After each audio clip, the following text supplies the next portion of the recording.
tanda remaja Islam yang bertakwa, menjalankan syariat agamanya dengan patuh. Sambutlah salam pembuka kata, Assalamualaikum warahmatullahi wabarakatuh. Innal hamdalillah nahmaduhu wa nasta'inuhu wa na'udzu billahi min syururi anfusina wa min sayyiati a'malina. May yahdihillahu fala mudhillalah wa may yudlil fala hadiyalah. Asyhadu an la ilaha illallah wa asyhadu anna Muhammadan abduhu wa rasuluh. La nabiyya ba'dah. Amma ba'du. Tiada kata yang paling indah kecuali rasa syukur kita kepada Allah Subhanahu wa Ta'ala yang Maha Pengasih, yang kasihnya tak pernah pilih kasih, yang Maha Penyayang, yang sayangnya tak terbilang. Salawat beriringkan salam semoga selalu tercurahkan kepada baginda Rasulullah Sallallahu Alaihi Wasallam yang telah mengubah moral jahiliyah ke moralnya Islamiyah, sehingga kita dapat membedakan yang hak dan yang batil, yang benar dan yang salah, dengan mengucapkan Allahumma salli ala Sayyidina Muhammad wa ala ali Sayyidina Muhammad. Dewan Hakim yang bijaksana, hadirin wal hadirat yang berbahagia, pernah berkata Insinyur Soekarno, seorang proklamator bangsa, mengatakan dalam pidatonya, berikan kepadaku 1000 orang tua, maka aku akan sanggup memindahkan kutub utara ke selatan. Akan tetapi berikan kepadaku 10 pemuda, maka aku akan sanggup mengubah wajah bangsa. Begitulah hadirin ungkapan seorang proklamator bangsa yang memikirkan nasib bangsanya entah 20, 30, bahkan 40 tahun yang akan datang. Pemuda hari ini jawabannya. Al-Muhaddis Syekh Mukbil bin Hadi dalam kitab Asbabun Nuzul Ibnu Abbas menjelaskan bahwa pengharaman khamar berawal dari 2 kabilah, yaitu dari kabilah Ansor. Mereka meminumnya, maka apabila mereka telah mabuk, maka mereka akan saling menghina, mencaci, memaki satu sama lain. Maka untuk pertama kalinya Allah Subhanahu wa Ta'ala menjelaskan tentang pengharaman khamar kepada kita semua sebagai hamba-hambanya.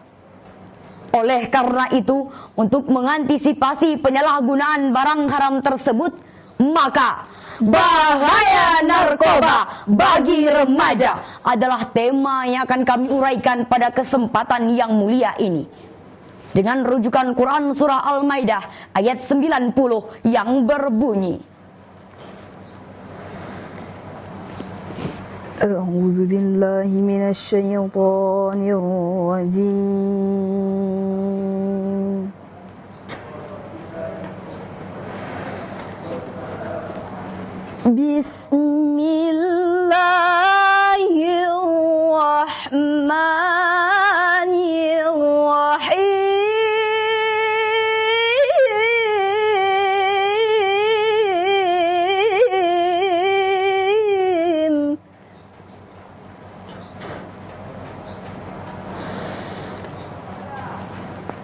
Ya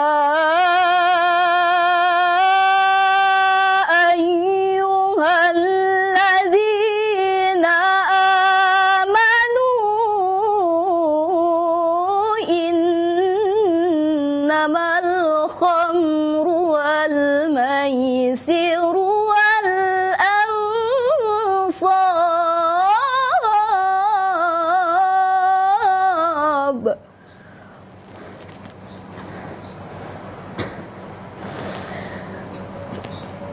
والأنصاب والأزلام rijsum min amali syaitani fajtanibuhu la'allakum tuflihun.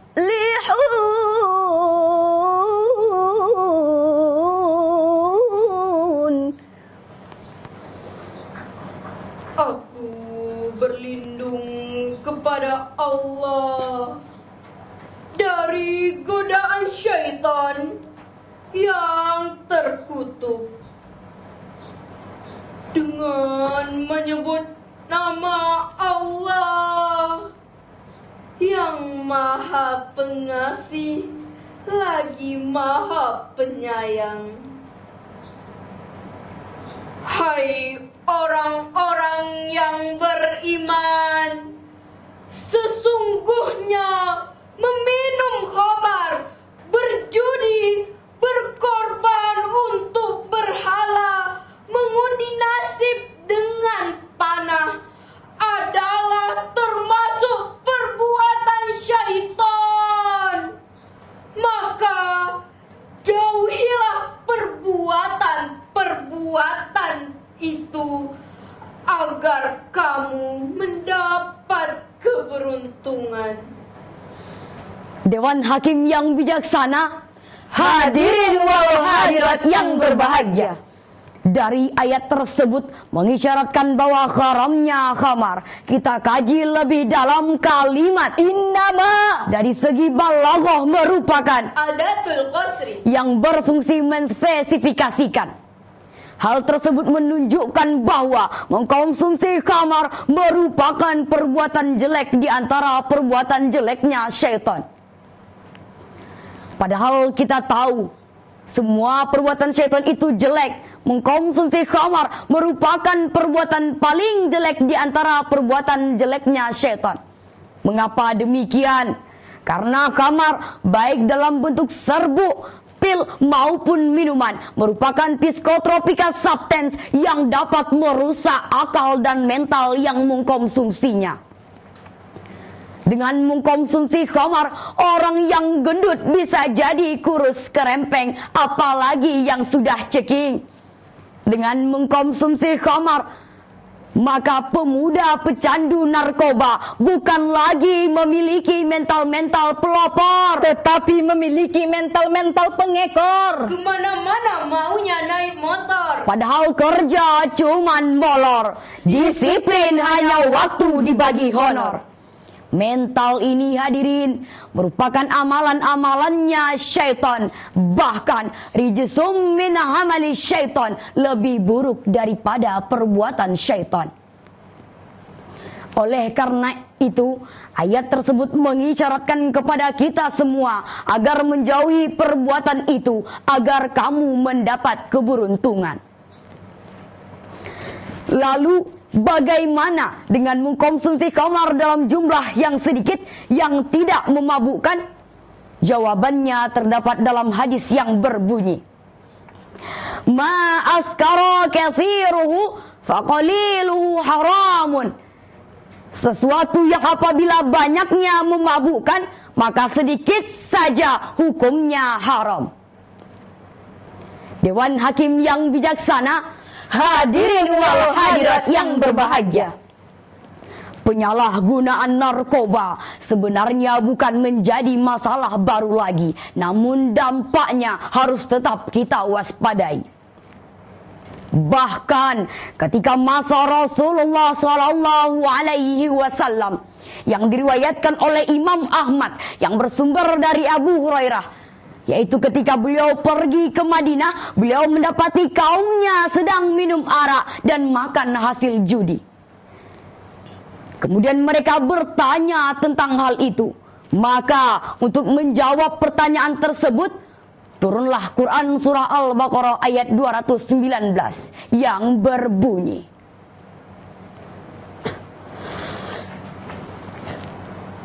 Yas'alunaka 'anil khamri wal maisiri qul fihima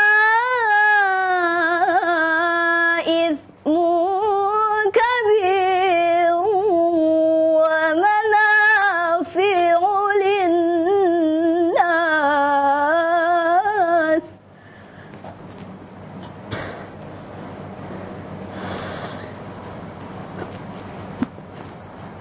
وإثمهما أكبر من نفعهما ويسألونك ماذا ينفقون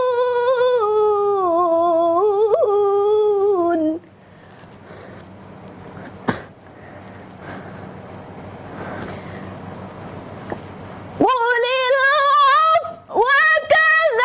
وكذلك يبين الله لكم الآيات لعلكم تتفكرون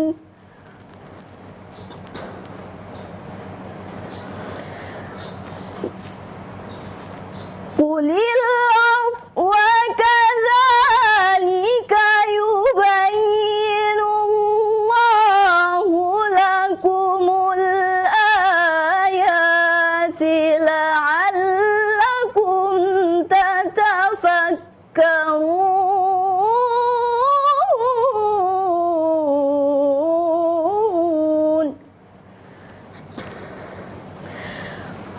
صدق الله العظيم.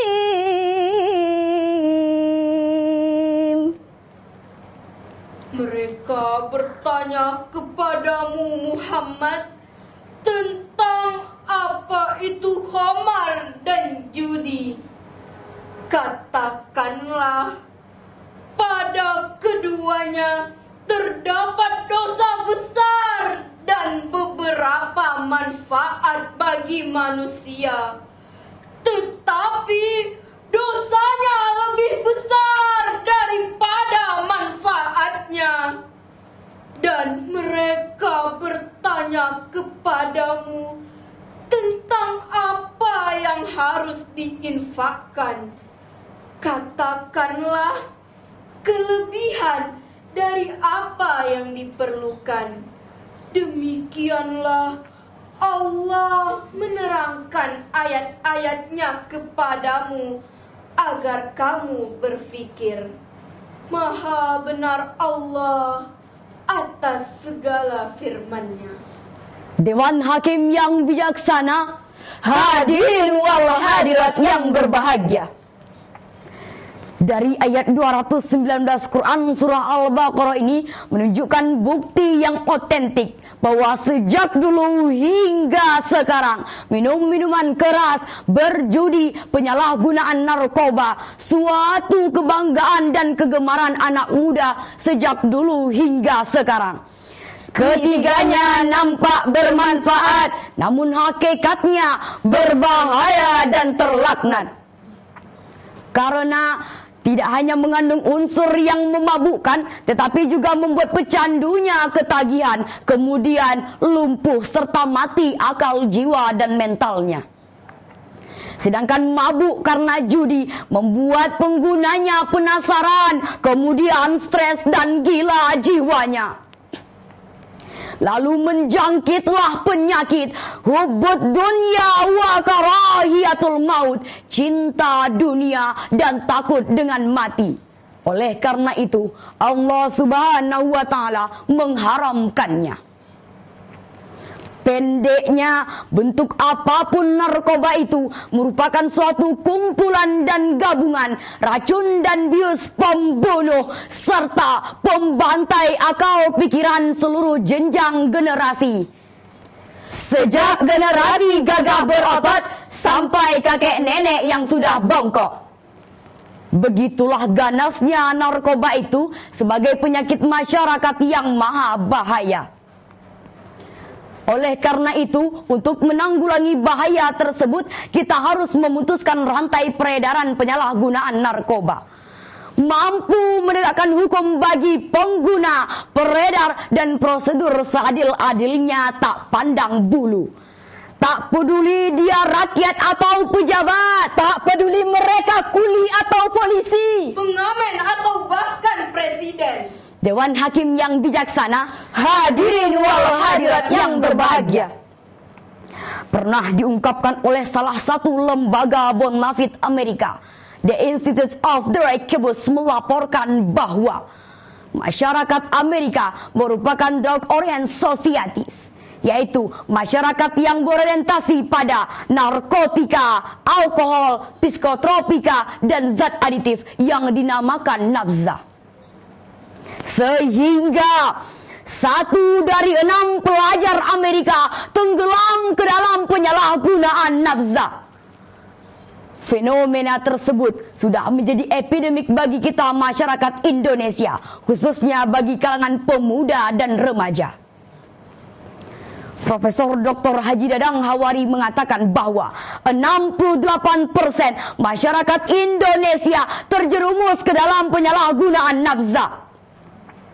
Tidak sedikit anak-anak muda kita yang terjerumus ke dalam mabuk-mabukan, tenggak whisky, bir, dan lain sebagainya. Tidak sedikit anak-anak muda kita yang terjerumus ke dalam budaya telan beka, nivam, megadon, cimeng, heroin, kokain, ekstasi, dan sabu-sabu. Bahkan hadirin, tidak sedikit anak-anak muda kita yang mati di ujung lidahnya hanya 2 kata yang terucap: ganja, Morfin, ganja, morfin, merintih, memohon, memanggil ganja dan morfin hingga ia mati tanpa iman. Nauzubillahi min zalik. Dewan Hakim yang bijaksana, hadirin wal hadirat yang berbahagia.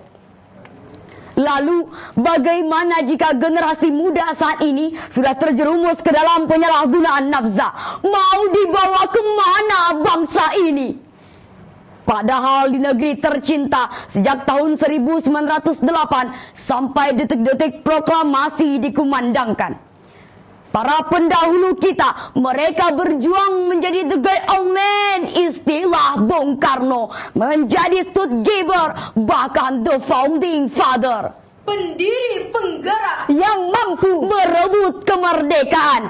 Jika tanpa pemuda, mustahil republik ini merdeka.